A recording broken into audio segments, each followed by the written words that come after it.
Dear student of 10th class, today we will do second sum first part, exercise 3.6. Formulate the following problem as a pair of equation, hence find their solution. Ritu can row downstream 20 km in 2 hours, upstream 4 km in 2 hours. Find her speed of rowing in still water and speed of current. इस question में हमें क्या given है?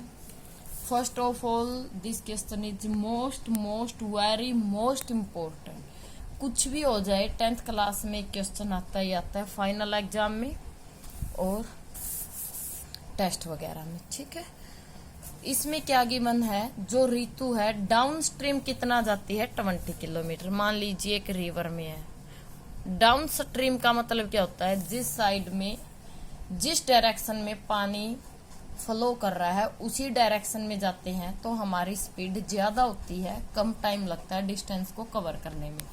उसे बोलते हैं down stream. अगर पानी के प्रेशर की साइड में जाते हैं, अगर अपोजिट साइड में जाते हैं उसे बोलते हैं अपस्ट्रीम. उसमें हमें ज्यादा प्रॉब्लम होती है, उसमें टाइम भी हमें ज्यादा लगता है. यहाँ पे देखिए, let x be the speed of ऋतु इन स्टिल वाटर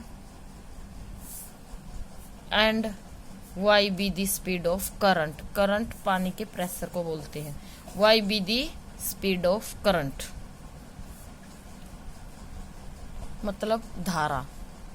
ओके, तो यहाँ पे ऋतु की स्पीड क्या है? एक्स, और करंट की जो पानी का प्रेशर है उसकी स्पीड क्या है? Y. Speed when she rowing या she rose in down stream. जब वो डाउन स्ट्रीम पानी के प्रेशर की डायरेक्शन में जा रही है तो दोनों स्पीड क्या हो जाती है? प्लस. तो इस स्पीड क्या आएगी? X plus y. Speed when she rowing in down stream. ठीक है, again speed when she rowing upstream मतलब अपोजिट जाती है उसके, तब क्या हो जाती है? देखिए, अगर पानी के प्रेशर की साइड में ही जाए तो पानी हमारी हेल्प करता है, साथ में धक्के मारता है, आप यही याद रखिए. तो दोनों हेल्प होती है तो दोनों प्लस हो जाती है. अगर पानी का प्रेशर उधर और हम उधर से आ रहे तो हमारे अपोजिट होता है, टफ होता है जाना. मतलब वाटर का प्रेशर हमारी हेल्प नहीं करता है, उसमें दोनों में क्या हो जाती है? माइनस. आप ऐसे याद रखिएगा, किलोमीटर पर हावर, और यहाँ पे भी स्पीड क्या है? Kilometre per hour. Okay, now we have to given Ritu जब डाउन स्ट्रीम जाती है तो 2 हावर में 20 किलोमीटर जाती है. We know that time is equal to distance upon में स्पीड, और in other words time multiply में speed is equal to distance. तो यहाँ पे टाइम देखिए कितना टाइम लगता है ऋतु को? 2 हावर में. टाइम मल्टीप्लाई में स्पीड क्या है? अकॉर्डिंग टू क्वेश्चन स्टार्टिंग में क्या है? डाउन स्ट्रीम की कंडीशन आप लिखोगे. According to condition when she goes down stream 20 kilometre in 2 hours, और ये क्या है? Down stream. ओके, पहले आप फर्स्ट कंडीशन लिखोगे. When she rowing down stream 20 kilometre in 2 hours. Time कितना है? 2. डाउन स्ट्रीम की स्पीड क्या है? X plus y. Distance is equal to time multiply speed. कितनी डिस्टेंस कवर होती है? 20. 220 के अपॉन में आएगा x plus y is equal to 10. This is your first equation. Now again according to question upstream she goes 4 kilometre.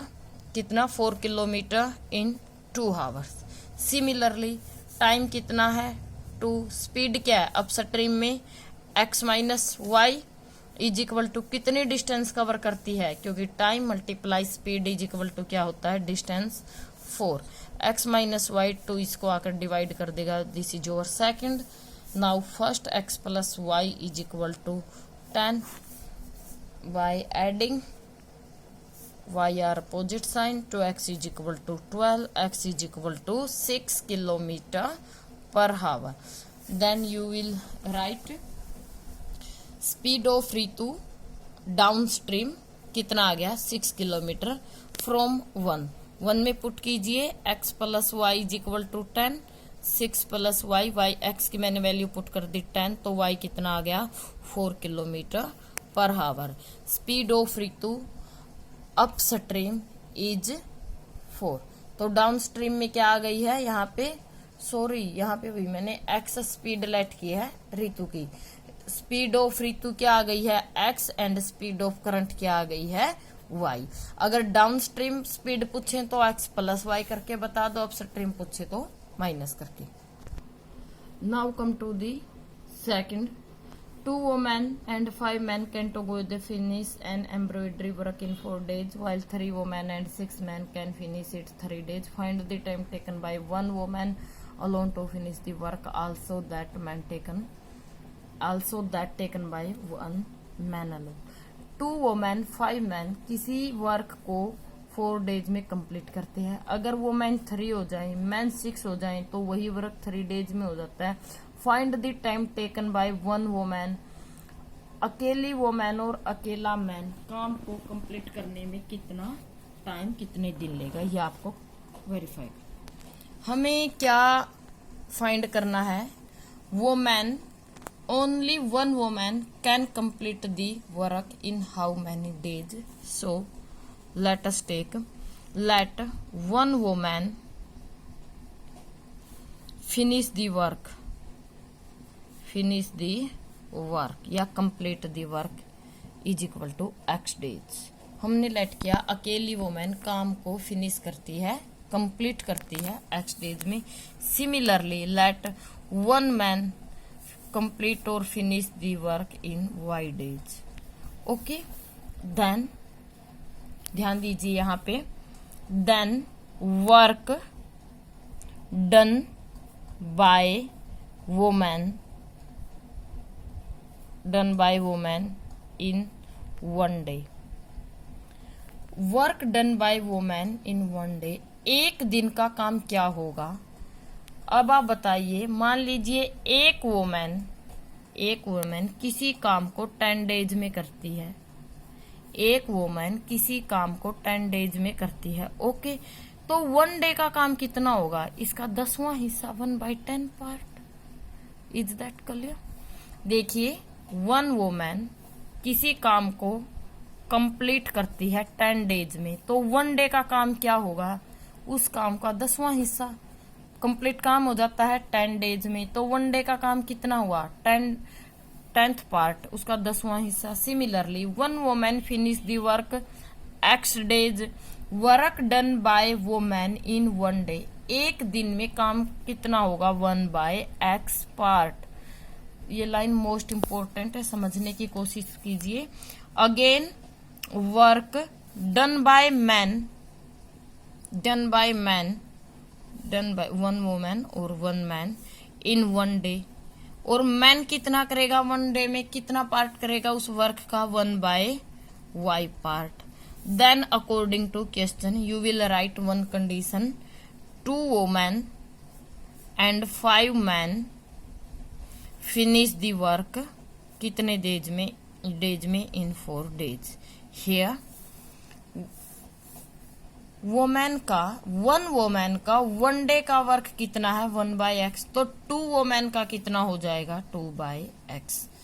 1 woman का 1 day का work कितना है 1/x, तो 2 वोमैन का 1 डे का वर्क कितना हो गया 1/x. प्लस में 1 मैन का 1 डे का वर्क कितना है 1/y, तो 5 मैन का कितना हो जाएगा 5/y.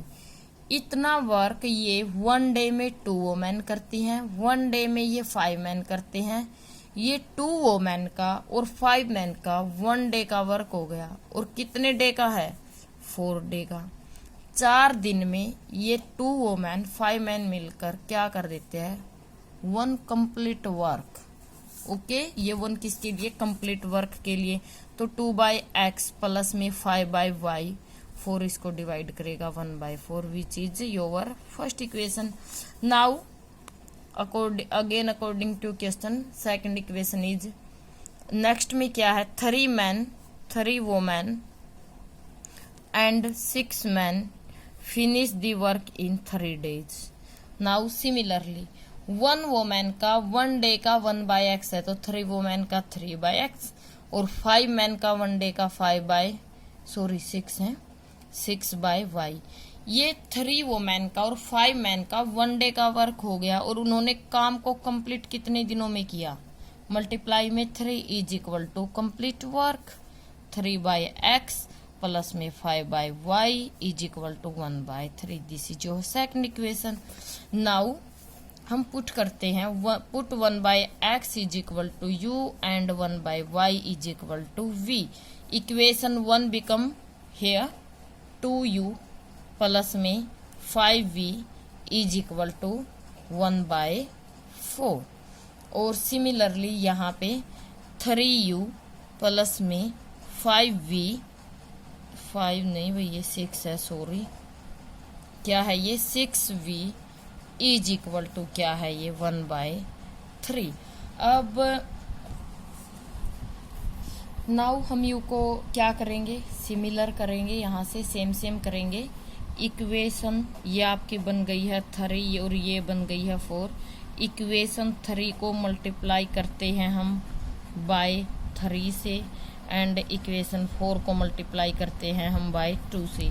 कीजिए यहाँ पे 3 2 जा 6, 3 5 जा 15, और ये हो जाएगा 3 से मल्टीप्लाई करेंगे 3/4।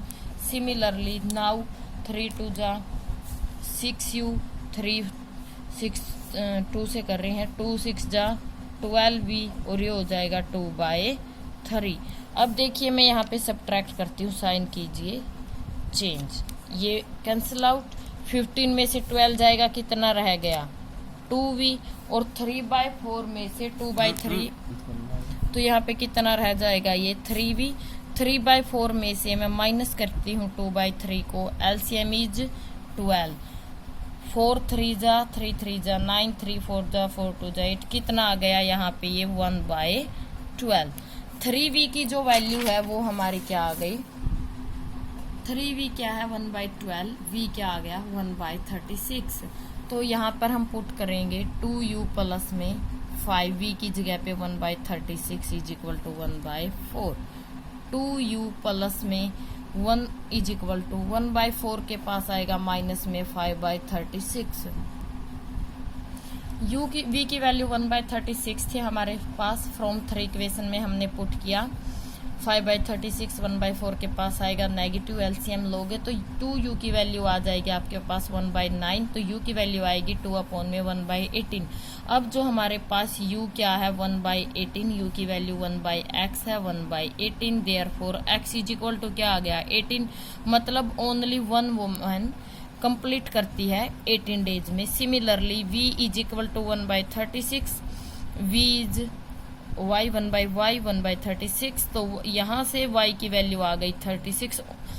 1 woman can complete the work in 36 days and woman complete the only one alone woman complete the work in 18 days।